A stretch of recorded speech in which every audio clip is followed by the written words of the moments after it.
Welcome to another episode of the CANiVISION Midwest podcast. I am Chris Jackson here with my co-host Tatiana, how you doing today? Good. Yeah. Like this week has been weird. I keep wanting today to be Thursday. Okay. And for tomorrow to be Friday. So I'm hanging in here waiting on Friday. Oh, you're an entrepreneur, so there are no days. Exactly right. Today could be your Friday, right? Cool. Yeah. And we got my mans in the building with us, Mr. Sammie Rogers. How you doing, my guy? What's going on, fam? How you doing, man? Everything good? Yeah. We in here. They in here. We in That's it. What episode is this? Episode 4. Episode 4. It took 4 episodes for him to get his cousin on Please. Let's get it. We in here now. We had to build up, you know what I mean? And now we got a little bit of a following. Yeah. It's the right time to get you in there. Let's get it. So Sammie and I, it's crazy because we never played football together, huh? We was always on, you City League, I was Power League. Yeah. And then you went to Northern, I went to Central. Right. Yeah, we never played together. Never played together, dog. To be family, we was always on opposite sides. You know always opposition. That's crazy. But we in this industry now together, the cannabis industry. Yeah, we here, man. 100%. So. Yeah. So wait, you guys actually knew each other like growing up? It's my cousin. We actually relatives. Oh shit! Like totally missed this entire time. Yeah. This family. Yeah. Like straight up. Yeah. Never realized that. Okay. Yeah, it's a thing. Okay. Yeah. Blood relatives. Blood relatives. Got In it. there. Okay. Got it. Sorry. Linda, his granny, Yep. Mm-hmm. is my great granny's little sister. Wow. That's it. Oh, That's Yeah. the thing. Linda. Yeah, and then my granny is Sylvia. There we go. Boom, there you go. Got it. Okay. It's a family affair. Yeah. And she been killing me the last couple weeks because she been having these sidebar conversations with our guests. You know what I mean? Like on some like, oh, we talked yesterday. You know, like it's just on the phone with you last night, but tell me more type of thing. So I had to even the playing There field we a go. little bit. It's Yeah. fair. Fair? Fair. Thank you. There we go. So, per usual, and you know, we like to, I'm happy to have Sammie here because he will really give you the real on how he feels about any situation. Right. I appreciate that. Authenticity. Mm-hmm. And this topic today, we always want to put out a relevant topic in the industry Mm-hmm. and then provide some perspective Right. and then hopefully add some opinion, right? So the case of Michael Thompson, for those of you who don't know who Michael Thompson is, you would have been living under a rock. But Michael Thompson is a gentleman who in 1996, 1994? No, 94 was the other case. That was the gun case. In 96 he was sentenced for this. Got it. Right? Okay. So in 1996 he was sentenced to 60 years approximately. 42 to 60 years. Okay, yep, cool. Too many, right? For selling cannabis. Mm-hmm. A non-violent offense. Mm-hmm. And it was a grand total of 3 pounds. Yes. Pause. So 60 years for 3 pounds of weed. Mm-hmm. Right. 20 years a pound. In 1996. 20 years a pound. Yeah. Damn. Okay. So let me take you through the steps first, and then I want your perspective. So the earliest release that he can potentially have is 2038. And the man's 84 right now. Late 80s, to your point, right, would have been the only time that he would have actually qualified, right, for parole. So late 80s, right?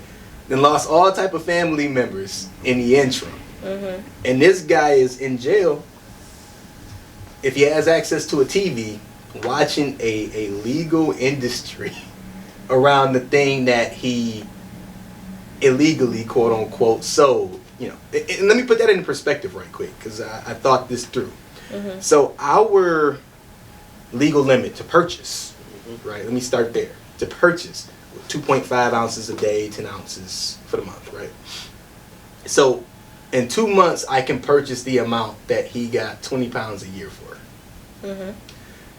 6 to 7 people purchasing their limit for a day. From I do what he did, right? Like I'm selling the shit that he sold. You feel me? Mm-hmm. in a matter of hours, I will sell and make money from the thing that he's serving 20 years a pound for. Mm-hmm. It's out of control. And the thing that I think sets me off, and I think y'all would agree, is that he's the name that we're actually hearing about. Right? Like, how many people have that same story to tell? Right. That we aren't drawing attention to right now, right? How many people served their debt to society, quote unquote, and lost their entire lives over the same shit? Mm-hmm. It's worth talking about because not only because of the attention that it's getting, and as a media company, it's our job to draw attention, but more importantly, what are we doing about everybody else that's in a similar predicament? So I got some thoughts, but I want to hear y'all out first. Well, you already know where I stand on this. I'm going to try to be as cool as I possibly can be for the sake of y'all show. Okay, right? Okay. Appreciate it. But I'm going to tell you like this. So let's say, for example, we all grew up growing potatoes, right? Yeah. That was the thing. We farm potatoes. Mm-hmm.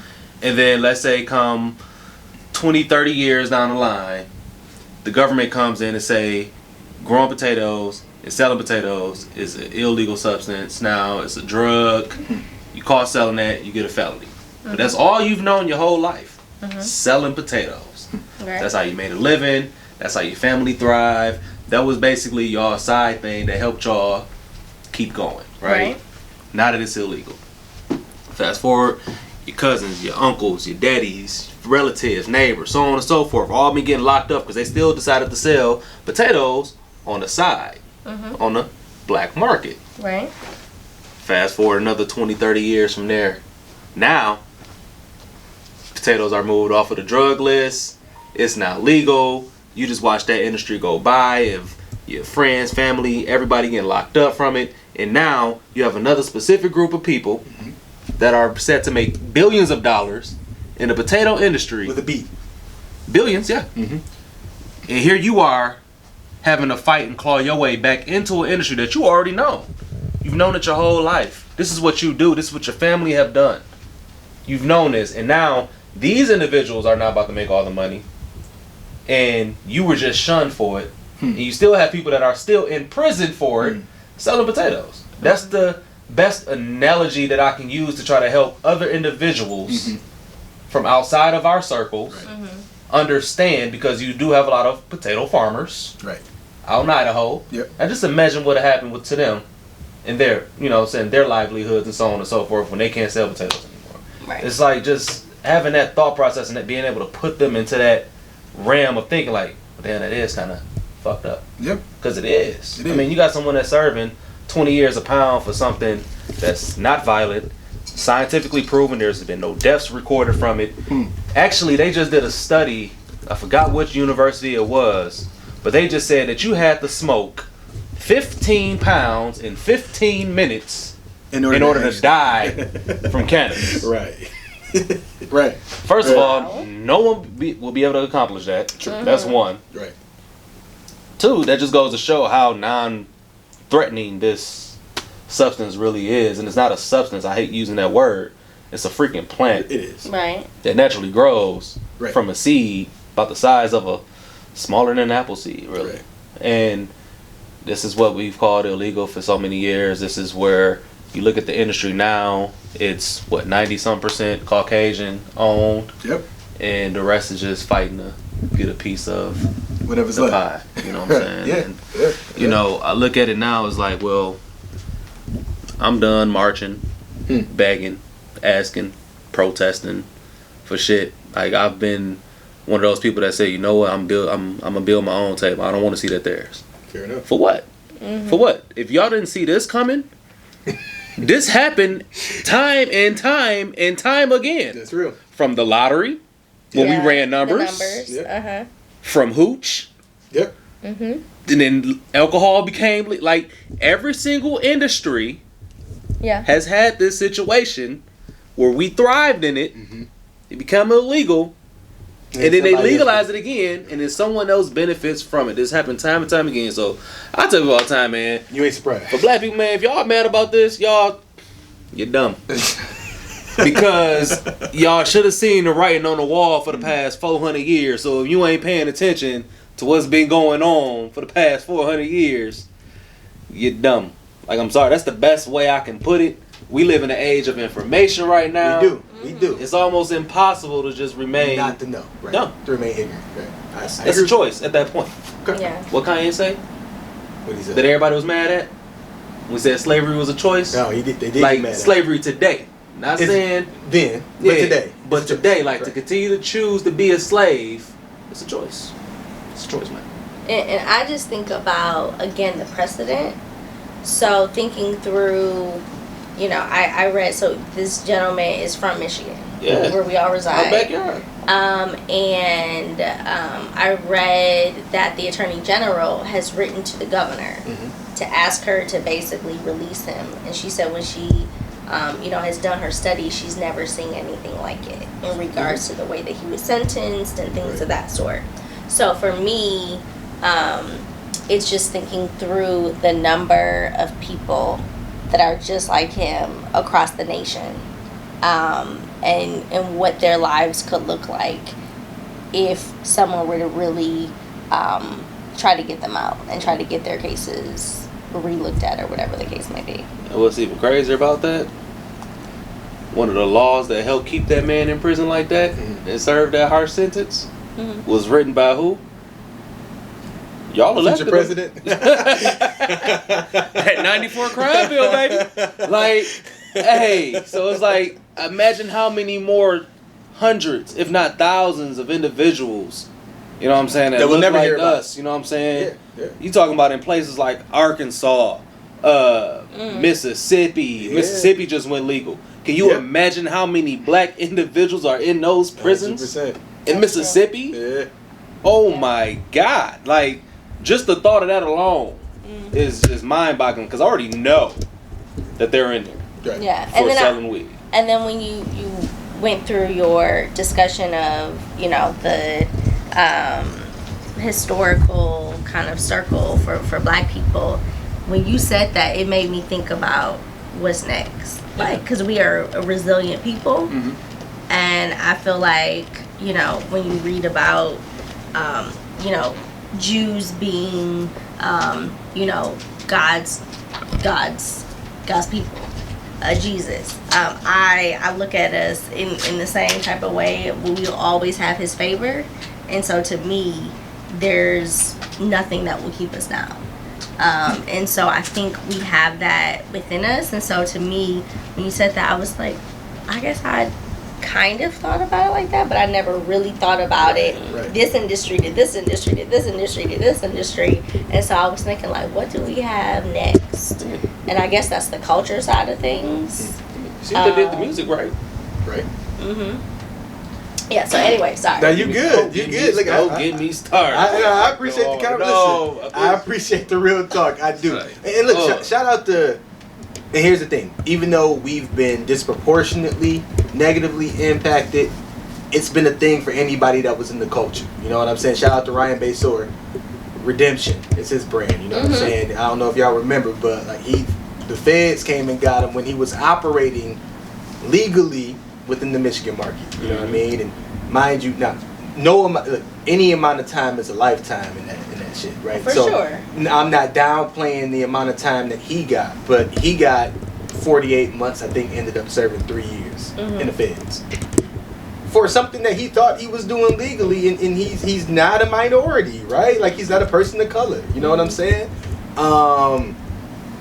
But again, this guy has 60 years in a state that's legalized. And to your point, Attorney General Dana Nessel basically said that the governor should relook at the fact that Michigan is in a different time now. At this point, it should just be time served. Like, and okay, let me play devil's advocate.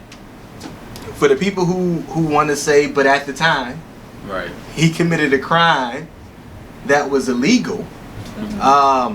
Fair enough, but how many years do I have to serve my debt Right. to society Right. in order for you to get over the fact that I sold an informant 3 pounds of weed in 1996? My thing is, did anybody die in that transaction? Right? Like, Not at all. Come on now, man. Y'all playing with somebody's life. And something I that mentioned a gun charge earlier, so Yeah. people might have something to say about but that. The guns was in his home, right? The Yes, gun when he was charge raided. came from him having guns at his home. It had nothing to do, like nobody found the gun on him that day and or in his car. So let's be clear, it wasn't violent, nor were there any firearms involved in this sell of or this distribution of marijuana. Right. So what's dope? It's a messed up situation, but what's dope about the situation are people are starting to wake up. So Last Prisoner Project and other organizations are really contributing to doing what they can to make some noise around it. Hopefully to set a precedent that says we start with Michael Thompson, but everybody else should follow. You know what I mean? Clean slate bill. It's going to help some of it, right? Doesn't necessarily go far enough, in my opinion, but at the very least, you see states starting to say, all right, we about to wipe all of this shit clean because it's not fair. You know what I mean? So anybody who can hear my voice, though, participate, man. Like, if you're an ally and or if you've been impacted, at a minimum, put your name on the signature on the petition, right, to support this man who ultimately is getting 20 pounds a year for doing what I get to do every day legally. I mean, that's the least someone could do. The least. Signing their damn name. Yes. At least. And as an update, it sounds like he went before the parole board 2 days ago. Okay. And is just waiting to hear back. Okay. So we'll see. We're gonna say some Well, prayers. yeah. Next week, we'll update y'all. We'll let y'all know Hopefully we'll what see something in happened. the Yeah. news. Hopefully. So, transition, man, because we're here to talk about you, and I want you to share your journey into cannabis, and I guess we'll dive into how you're learning after that. Yeah. Well, it all started July 26, 1989. I was born at 3:30. No, So it but was a good year, 1989. No, but all seriousness though, man. This journey, man, it wasn't a given. You know what I'm saying? I wasn't gifted, you know what I'm saying, $1 million to start. I ain't start with a couple $1 million budget like a lot of these other, you know what I'm saying, institutions can start with. You know, we look at what some would say, you know, my competition like a Amsterdam or CSC or CTI, they started with, had $1 million budget and so on and so, or more, you know what I'm saying, to get started. And I started with $120,000 basically. Right. How I got there is the best part. So April 22nd last year, I was fired from my job. I ain't gonna say their name because I don't want them to. That's nice. There you go. Yeah. But it was like 12:30 p.m. man. It was a beautiful day. I'll never forget it, man. And the manager looked at me like he thought I was gonna be mad or something. Like, no, I smiled because that day I just finished my business plan. Like, Okay. I was in the back chilling, like finished my business plan on his computer. I just sent the email off. He called me to the office, like, hey, you know, look, we just got off the phone with HR or whatever. You know, we gotta let you go. I'm like, cool. But what led up to that, I'm like, that whole time, man, I was going through a custody battle the previous year. So I was traveling back and forth from here to Massachusetts dealing with that. So the previous manager was letting me, you know what I'm saying, take my time off without docking me for it. Because she knew, it's court. I have to go, you know. This manager, he wanted to go backdate all that stuff, all the times that I missed, because he was an assistant manager at the time. So he was keeping track of all of that stuff. And he was actually keeping a secret, you know what I'm saying, documentation of the days that I was missing to where he can go ahead and submit that once he became, man, he had it out for me anyway, yeah. But the company I work for doesn't have unions, so I couldn't waste my time trying to like go, I ain't even about to do it. You know what I'm saying? Anyway, long story short, there was a pitch competition. You sent my way. You sent that to me. He sent me the link to it, right? Okay. And it was like the last day. The deadline was July 15th. He sent it to me like July 10th or something like that, or whatever. Right. And I finally just sucked it up, you know what I'm saying? Submitted my video. I just went in, just submitted it. Fast forward, September, they called me like, you a finalist. excuse me, can you make it out to New York? Yep. I'm like, shit, I don't know how. I'm broke as hell. Like, but we gonna get there. I'm like, I don't know what I'm. There's a will, there's a So way. I said, forget it. You know what I'm saying? My credit cards was already maxed out. Like, I was in debt. Like, trying to build this business. Like, so I said, you know what? Hey, chances make champions, baby. There so you go. loaded up the Sorrento. The Kia Sorrento, baby. Loaded that boy up. Like, Brittany, we out. 11:30 at night, September 22nd. Drove out to New York. Okay. Took the long way. I avoided all toll roads. I was trying to save all them pennies. What? Ain't had no insurance either. So I'm like, look, oh my fam, gosh. And you riding dirty. Riding dirty. Across state lines. Cross state lines, baby. We through here. That's been sorted out since then. Oh, Like, yeah, okay, yeah. it's public. Yeah, let everybody know. First of all, the car gone now. I turned that car back in. I ain't got to worry about that car no more. But we was gone, you know what I'm saying? And we got there, and before I got there, for some reason, I had like this little calming spirit, like telling me, like, man, I won. Like, as soon as I got into it, said, welcome to New York sign, I said, I won. I Like, got this. That's all I saw was like, I won, you know what I'm saying? And we got there, man, I did my pitch there at the Emeritus little spot. Yep. Met some cool people with the MCBA, like dope ass people. Todd and what's my bald head brother name?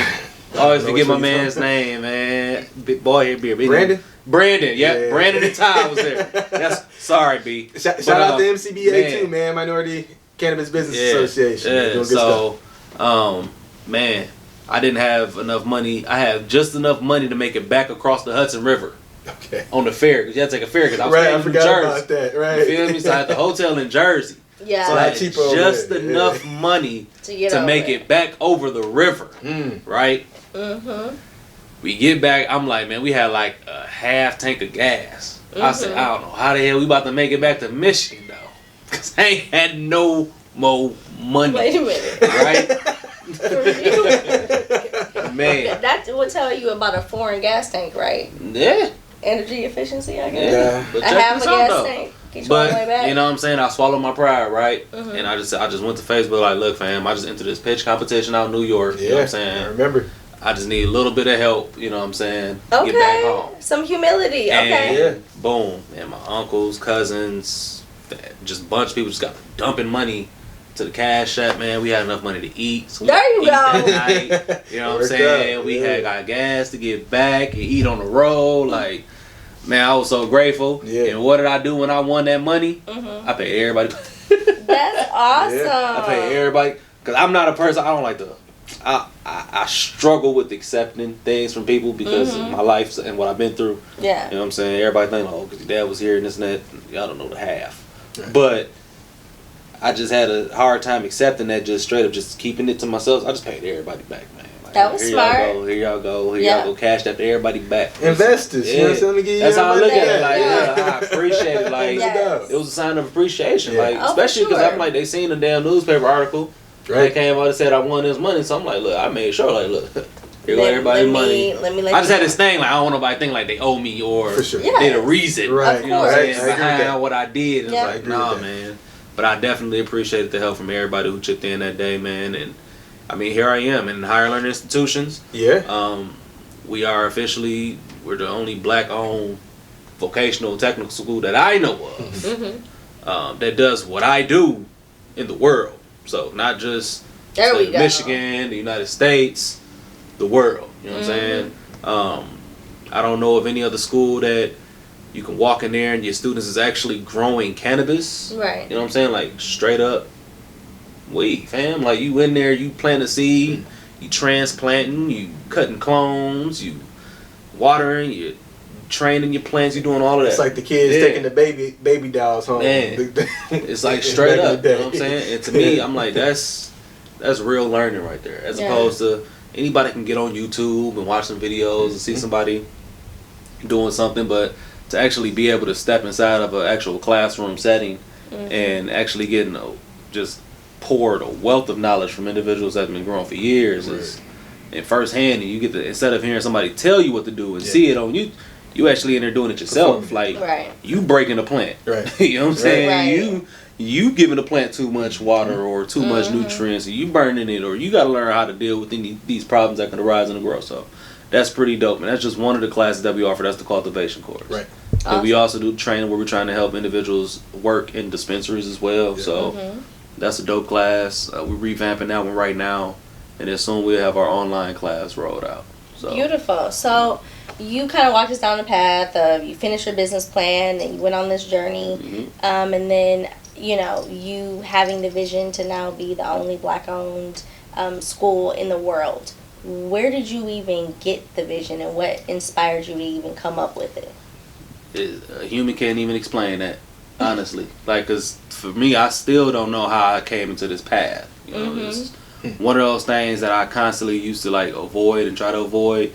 But for real, like I think it came from that day that I meditated in my room for like 3 days straight. I was going through a lot, going through the cussy bells and this and that, and I just locked myself in the room, cried. I didn't sleep. I was just crying and meditating, and I was just in there. Just saying, use me. I didn't know I didn't know how I was gonna be used. I didn't know. That's a testimony right there. Boom! I was like, yo, use me. Like, I don't know what it is. Use me. Right. And here it is. I have the opportunity to actually help people and be a vessel for individuals who trying to break into the industry, and younger, individuals that look like you and I. They coming to me for help and guidance and structure, and it's like, I'm like, I get it. Yep. I get it now. I get it. I didn't know it was going to be this, industry, but I get it. And it ain't just that you coming to me and I'm just giving y'all straight up. First of all, anybody who come to my class, we don't just talk about weed. First of all, we talk about life, like real life. I've talked to people that help them through certain situations, of just living situations, mental situations. Because the two are mutually exclusive, right? Yeah. Like, even if you doing okay, like people are like, oh, you got a couple dispensaries. Like, yeah, okay, shit is cool, but like life still happens no matter what, man. So you got to be able to have those conversations with people. Because at the end of the day, you still got to be a human. Yeah, you know what I'm saying? Like, we could talk business all day, we could talk weed all day, but at the end of the day, that human experience is something that we all still have to experience. Right. So absolutely, most of the students who come to my class and they meet with me, they're like, man, this is not what I expected. Right. I didn't expect to be sitting up in here crying in your office about a day of mine, and what I'm saying, someone that's actually just sitting there listening to me. I'm like, I get it now. Like, being in this industry helped catapult me to be where I'm supposed to be and who I'm supposed to be for, other individuals, that look like myself, and for them to have someone actually listens to them, care about their well-being. So you like that teacher that everybody loves in school, right? Basically, the thing is, I don't even want to teach. That's great. Exactly. It's like, now I realize, like, that's just what I have to do. You know what I'm saying? That's what I have to do. Yeah. And that's the crazy thing, because prior to the school happening, you and I would always discuss, like, last week we were talking about the people who deserve license. So Jamie Cooper, we had on last week's episode. She was one of those people who love the industry that ended up getting the license, right? One of the people who deserve to get a license in the industry, right? Right. And in my mind, I'm thinking you one of those people. And so we always used to talk about the people who deserve it getting a license. You used to talk about you trying to get your cultivator's license, right? Working toward those things, and then next thing you know, school happened. Here you are. And you helping other people get it. Hey, right? But what was crazy is before I even did the school, like a couple years before that, I wrote business plans for a dispensary. Yeah. For secure transportation. Yeah. Okay. For a cultivation facility and a consumption lounge. Like, before they even started the whole rap talk about a consumption lounge, whatever, I have plans for all of that stuff. Right. And I pitched these plans to different individuals. Some people just try to take advantage of my knowledge and stuff like that. You know how that goes. They don't value the intellectual property, you know what I'm saying, that a lot of us possess. And I, put on a show for somebody. I showed them, like, look, I know this person, I know that person. So I put a couple people on the phone, like, video chat, like, look, I know these people. Right. I can make something shake just off of bringing them in. Right. I brought Styles P to your grand opening. Yeah. So, just things like that is like, I know I had that type of pull and those type of connections to where it's like, I can make something shake. But then, you get, it didn't work out. This partner didn't work out. That person didn't work out. And I just went a separate way. And then, boom, the school just happened. And now I'm actually helping people fill out their applications and things of that nature in the school. So it's pretty dope, man. That is a dope awesome. feel. let's touch on our hometown for a second. How much time you got? not a lot, so let's get to it. So the city of Pontiac, mind you, had an opportunity to be like one of the first in Oakland County, like would have been second to Wall Lake, right? Because that's where Greenhouse is at, right? Okay. So would have been second, maybe third because of Ferndale. Yeah. Right. Ferndale, and I'm jumping on that same year. So the crazy thing is 24 months later, it's 2 years. Mm-hmm. 24 months later, they're in the process, I guess, right, of grading the licenses. But the fact that people haven't been awarded licensing, and it's enough blame to go around, right? Like, I promise you there's enough blame to go around. Right, okay. My problem is, and if you remember, when I was running for city council, I'm like, look, yo, I know you look at me as this young guy that you think just want to smoke this weed or something like that, but I'm telling you, like, if you don't do something about it, they are going to force it down our throat. Mm-hmm. I mentioned this on episode 1, I think. Yeah. Next thing you know, all of a sudden, Jobs for Pontiac happened. It won by 1 vote. That's when you were like, yo, the power of 1 vote. Mm-hmm. And here we are, and it's still no closer, though, than what it was before. And so now, not only do you have people who are spending thousands of dollars every month waiting, right? Right. But our downtown, at least, is crippled, right? Because you got all of the buildings that were available aren't available because they're waiting for 5 licenses. Mm-hmm. You got some thoughts? Oh boy, where do we start? Man, I mean, this is what happens when you have individuals who are stuck in the old ways of thinking, and then you have a portion of that where they have little to no business acumen. Right. Mm-hmm. So they don't really have the wherewithal to move a city forward. Mm-hmm. Like, Pontiac has been in the same situation since 50, 60 years. Yeah. So it's like they're not doing anything new, anything different, anything innovative, Right. It's just nothing is there. Mm-hmm. And they want to put the blame here, they want to put the blame there. I mean, yes, you can go into, okay, you have your issue with your leadership, right? Mm-hmm. City council, your mayor, everybody else, all your elected officials. Yeah, your Right. problem there, right? Mm-hmm. Then that issue, you know what I'm saying, is trickled down to the fact that, okay, you have little to no voter education. You know what I'm saying? To where they don't know who to vote for, how to vote. Right. And then you have little vote turnouts. I mean, the mayor is winning elections with how many votes? 3,000 votes. Yeah, 5,000 tops. Yeah, in a city of 60,000 people. Right. 30-some thousand registered voters. Yep. So, Mom. I mean, let that alone speak for itself. Right.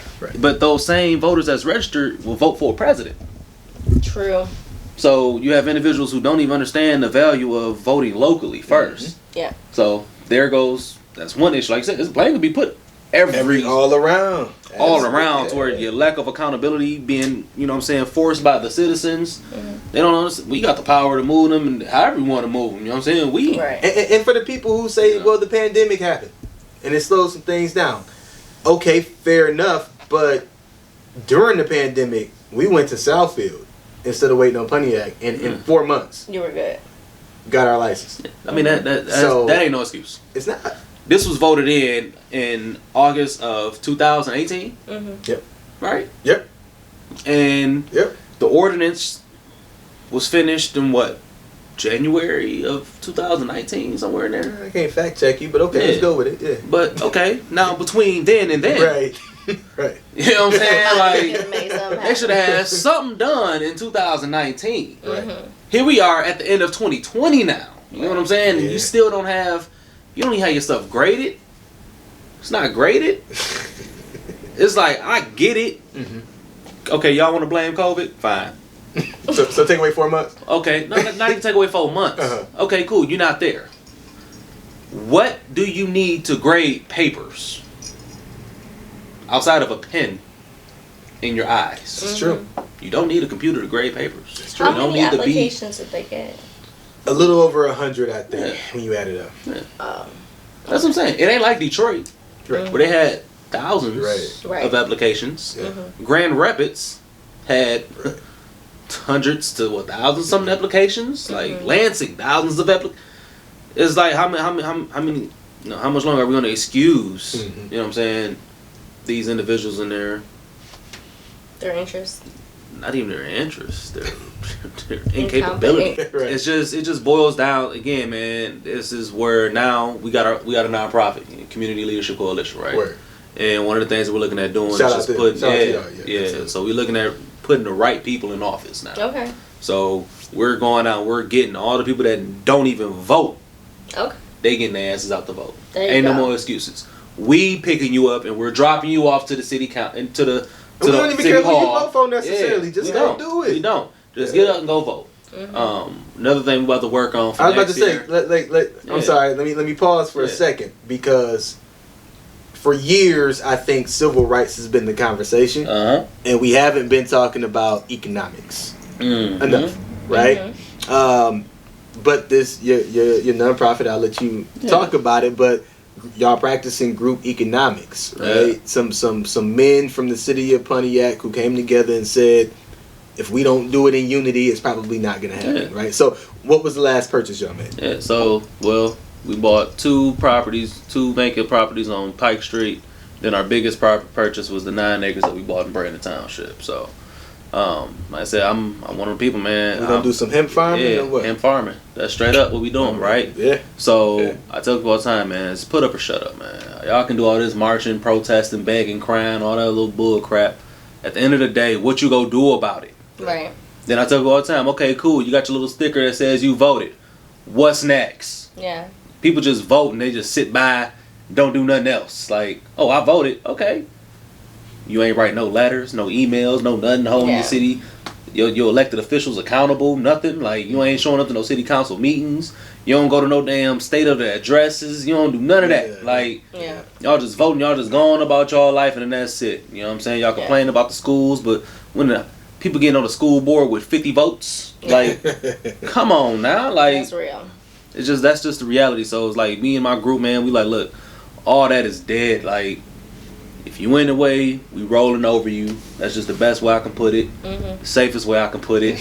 Like, we making sure. But it's for y'all people, though. yeah, like, it's for y'all. For you though. We ain't right? just sitting there about to just doodle on people and go crazy. But no, we just trying to do the right thing and make sure that we actually move the city forward, because they are holding us back, man. And at the end of the day, man, we really all we got. Like, that saying is not just a saying, that's real. Right. And until we fully understand that and start practicing that, like, for real, we just go keep looking, watching these things go by, watching another industry go by, complaining about another industry going by, complaining about another death from somebody getting shot by a cop, complaining about this happening and this, but we're not doing nothing. I'm tired, fam. Like, you would never see me at a protest, ever. Because while they was protesting, we went and bought the land. Right. While they was protesting, we went and filed another, business to where, okay, boom, now we got an investment group. They was protesting and crying and marching. We about to go ahead and raise this much money. Like, this is what it's about for me, man. To be clear, right, for the people who want to participate in those things, everybody has a role to play. They do. Right. Everybody do. That's what I'm saying. You won't see me. Right. Yeah, I get it. I'm with you. But I don't want to discourage the other side of it, but it doesn't mean that has to be the only thing that you do. Yeah. That's what you're proving. And it can't be the only thing you do. No. It can't be. Because here's the bottom line. And I tell you, man, we got to think on the level of an onion. Onions have layers, right? Yeah. Sure. So you got to have your frontliners, man, your protesters, the people that's making noise, raising hell, you know what I'm saying, bringing about awareness. You got to have that. Yeah. But also, in that next layer, though, you got to have your lawyers, right. You know what I'm saying, your lobbyists, you know what I'm saying, your elected officials that has your best interest at heart, that you have direct contact with, that you can hold accountable. Behind that, you got to have your level of security, fam. Like, we have to secure our own shit. You can't rely on them to provide us security. We got to protect ourselves. In every community. In every community, straight up. The thing is, We we gotta see protect other people ourselves. do it way better than us. Exactly. because we too divided amongst, you know, political, religion, all that little bull crap. But we get to that. That's another topic. Another topic. Right. But then you keep going into your cores, man, and you have your money at the center of that onion. You got your women and your children, fam, because your women is what's gonna produce that next layer that's gonna branch out and rebuild those layers of the onion. That's just the way I think. And once we get there and we start understanding that, man, we good. But it's a fight. It's an uphill battle. It's something that we've been going over years and years and years. We've tried it over and over and over again. But I truly believe that this is the generation that get it. Okay. And so, as a man that takes action, clearly, that takes action, what legacy are you looking to leave? You know what I'm saying? Within the industry, let's start there, since that's where we started at, with the cannabis, right? Within the cannabis, what's your legacy, ideally? You know what I mean? And then beyond that, what's the goal? For this industry, I definitely always said I want to have 7 streams of income just from this industry alone. Okay. So one of the, you know what I'm saying, the biggest legacy I want to leave is the fact that, you know what I'm saying, I did it my own way. Right. You know what I'm saying? Frank Sinatra style. Yeah. Straight up, my way. You feel me? Unapologetically. Yep. You know? Yep. And I didn't just do it with bullcrap. I did it with class. I did it with style. I did it with quality.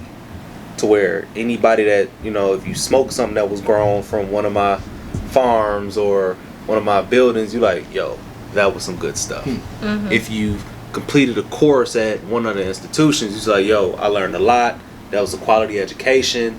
Like, I learned so much that I didn't even know. Even I've been growing for years, but I didn't even know I can do this. I didn't even know I can get better. Like, that's the type of legacy I want to leave within this industry. Outside of that, man, I just want to make sure that my kids, their kids, and their kids, What you say, Rockefeller so on style. and so forth, they're set. Like, anybody who come to my house, they see a big ass whiteboard. I have a 100-year plan written out on the whiteboard. And I'm not gonna live to be 131 years old. At least I don't think so. That's what I'm saying. At least I don't think so. If it happens, oh yeah. Maybe some good But CBD. you feel me? Right. But it's like I just had it all mapped out to where literally like every decade I got it something that's gonna be checked off. And I got all my kids and what their positions is gonna be. Right. One of my sons, he says doctor, daughter, judge. Another son, he's taking over the empire. Right. You know what I'm saying? Like, Right. everything is mapped out. Who's gonna be what and who's gonna have what. Like, people call me crazy, man, but that's just, hey. You gotta have a vision to You know gotta where you're have a going. vision, man. You gotta have a map. Well, look, man, any other questions? No. I mean, he kind of snuck it in there, his announcement, what he had going on with the hemp. Right. It's true. So, no, I think we got everything. Well, man, listen, always a pleasure. Like, we talk often, so, but per usual, I appreciate you. Beyond just the family ties, mob ties, as we call them, like, you are really setting the tone in a lane that other people just haven't tapped into. You know what I'm saying? And there's something to be said for trailblazers who go out front, get hit with a couple arrows, come back and be like, yo, it's a lot of them over there. Yeah. You know what I mean? And, but we don't, we praise reaction more than we praise proactivity. And you taking action shows proactivity, and the history bucks to that story. You know what I mean? So I appreciate you being here. I'm sure. Absolutely. Tati, I didn't even know appreciate- half of this story.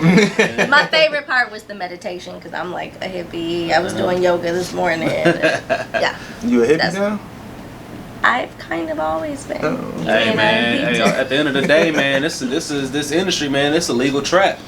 Like, straight up. Yeah. If you talking to like cats that's in the street that's really trying to transition, this is a legal trap, dog. In the words of Jeezy, man, trapping ain't dead. Y'all just scared, man. That's just what it is. That's like, real. y'all can't be scared, man. Just And jump in. I'm almost man. mad we didn't get into that conversation. Like, we usually talk about that, but Maybe like, there's a part there's two. more money on this side of it, and you got peace of mind. I And promise. I would say you're not Yeah. looking over your shoulder. I promise you. You know what I'm saying? Like, so what? You got to pay some taxes. You'll be okay. Right.